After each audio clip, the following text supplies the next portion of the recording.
So for this scenario, we're working on our commercial. Just flew a 132 nautical mile trip from Richmond to Dare County. When we got to Dare County, there was a deer on the runway and we were unable to land. The question is asking, what do we do? Do we fly back to Richmond and can we log it as cross country flight time?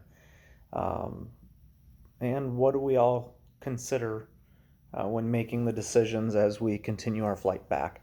Now, obviously, in order for it to be considered a cross country, by FAA definitions, you need to land at a different airport. Now, it's kind of contradicting what some of us have learned for our requirements for things such as commercial. It does require 50 nautical mile minimum from one point to another. For it to be considered cross country, but by FAA definitions, landing at any other airport, flying the aircraft from takeoff through to landing at a different airport, whether it's 10 miles or 50, actually does constitute a cross country flight time. Now, for this consideration, and as I've done with all my logs up until now, um, I have used the 50 nautical mile rule as a minimum for my cross country log time. Now, the flight itself that we just did was 132 nautical miles. Would be awfully disappointing to fly that far and not be able to log any cross country time. I always try to make sure that my flight includes something that's 50 miles away and land, so I am able to count the time as cross country. As all of us know that are looking at obtaining our commercial and hopefully flying professional down the road, cross country time is valuable time. So every opportunity we get to be able to log cross country time, um, we definitely want to try to do that. So there are many different airports along the way that we could land at coming back.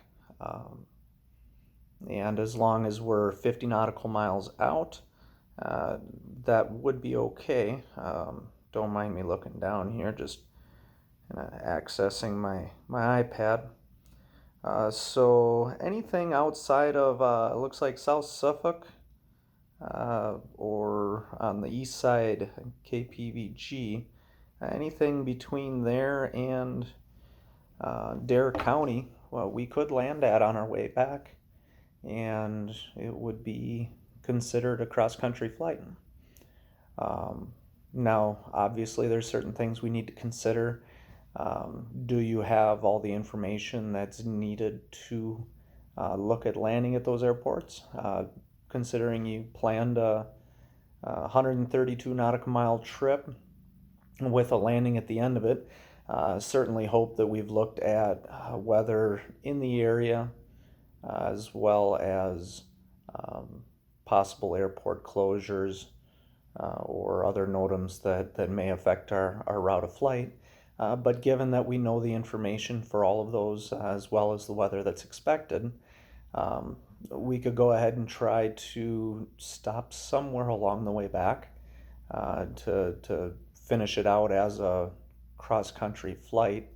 Of course, if nothing presented itself as being uh, okay for landing, then we could always make our flight back. And logging, it'd be better than a 2 hour flight down and back in the aircraft I fly. Logging over 2 hours and not being able to count it as cross country time would be a little disappointing, but um, it's certainly not the end of the world. So, what I would do in flight to look at the possibilities of where I could land at. Uh, I'm fortunate enough that I was gifted a GDL 52 and currently have um, free weather and XM weather and radio that is uploaded, and along with that comes everything current in the area to within about 5 minutes. So it would give me a very good idea as far as the weather that's expected at the airports.